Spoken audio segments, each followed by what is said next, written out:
A veces, las mayores lecciones vienen de donde menos te lo esperas. Hoy vamos a ver cómo una crisis mundial acabó siendo, casi sin querer, un motor de cambio y de aprendizaje para la educación universitaria en Argentina. Para entender esta historia tenemos que viajar a El Dorado, en la provincia de Misiones, Argentina. Allí, la carrera de bibliotecología de la Universidad Nacional de Misiones funcionaba con total normalidad, hasta que, claro, llegó 2020 y, como en todo el planeta, las reglas del juego saltaron por los aires. Y así, lo que empezó como una emergencia sanitaria, de repente se convirtió en otra cosa, en una especie de experimento educativo gigantesco, en tiempo real y sin ningún tipo de guión. El problema era este. De un día para otro, ¡pum!, todo el mundo a casa. La cohorte de primer año de 2020 tuvo que pasarse a un modelo a distancia. Hubo que improvisar con las herramientas tecnológicas que se tenían a mano, herramientas que, desde luego, no estaban previstas en el plan de estudios original. Pero aquí es donde la historia da un giro muy interesante, porque en lugar de limitarse a sobrevivir a la crisis, un grupo de investigadores decidió que había que estudiarla. Vamos a ver cómo este caos se convirtió en el punto de partida para una investigación académica en toda regla. Vieron una oportunidad de oro, una ocasión única para aprender de todo este lío. Y así es como nació un proyecto de investigación a 4 años vista, pensado para analizar a fondo qué había ocurrido realmente durante ese cambio forzoso, y sobre todo para sistematizar toda esa experiencia. La primera gran pregunta que se hicieron era fundamental.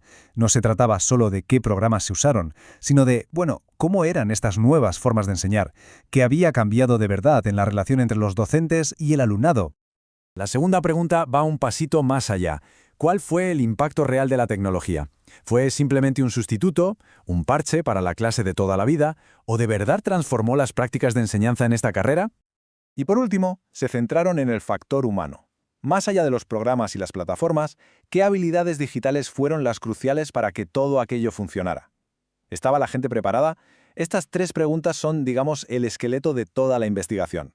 Vale, con las preguntas ya definidas, el siguiente paso era ver cómo encontrar las respuestas. Y esto nos lleva a la metodología del proyecto, que es una pieza clave para entender el rigor de todo este trabajo. Para el análisis, el equipo usa un concepto que me parece fascinante, la polisemia metodológica. A ver, suena muy técnico, pero la idea es bastante sencilla. En lugar de un método único y rígido, lo plantearon como si tuvieran una caja de herramientas muy completa. Porque claro, un fenómeno tan complejo no se puede entender desde una sola perspectiva, ¿verdad? Hay que mirarlo desde varios ángulos para tener la foto completa. Y esa caja de herramientas combinaba 2 enfoques. Por un lado, métodos cualitativos, para captar la experiencia humana, entrevistas, etnografía virtual, y por otro, métodos cuantitativos, como cuestionarios online, para tener datos medibles y poder analizarlos con estadística. Y ojo, que esto no es un estudio improvisado. La hoja de ruta está perfectamente estructurada a lo largo de 4 años. Empezaron con la planificación en 2023, la recogida de datos es en 2024 y el análisis en 2025. Y lo más importante, todo culmina en 2026 con la difusión de los resultados para que este conocimiento sirva de verdad para algo. Pero bueno, más allá de los métodos, ¿de dónde salieron los datos? La clave del proyecto no era solo analizar documentos, sino escuchar directamente a las personas que vivieron todo aquello en primera persona. La clave es la increíble variedad de fuentes que usaron. Se analizaron desde los documentos oficiales y los planes de estudio hasta las propias aulas virtuales. Pero sobre todo se recogieron las voces de docentes y estudiantes con entrevistas y grupos de discusión.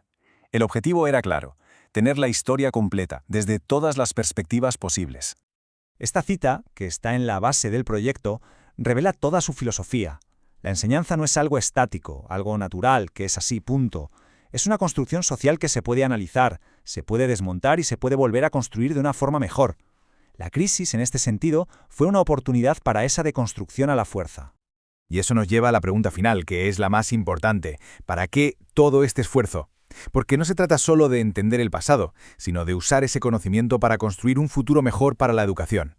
El objetivo principal es así de claro y directo, generar conocimiento fiable que sirva para mejorar las propuestas de enseñanza en la universidad, especialmente en contextos donde la tecnología tiene un papel protagonista. Y el camino para conseguir ese impacto es muy concreto, No es un informe que se queda guardado en un cajón. El plan es activo. Comunicar los resultados, crear formación para otros profesores, mejorar el propio plan de estudios y, muy importante, transferir este conocimiento a otras instituciones. A fin de cuentas, el alcance es todavía mayor. Se busca que esta investigación aporte herramientas para fortalecer las propias políticas universitarias, haciendo que la educación superior no solo sea de calidad, sino que esté más conectada con las necesidades reales de la comunidad. Y cerramos con esta pregunta que es la reflexión final. Lo que empezó como la respuesta a una emergencia en una pequeña cohorte de estudiantes en El Dorado, Argentina, se ha convertido en una fuente de conocimiento con el potencial de impactar en cómo se enseña y se aprende en la universidad. Una prueba de que a veces las crisis nos obligan a mirar las cosas de una forma completamente nueva.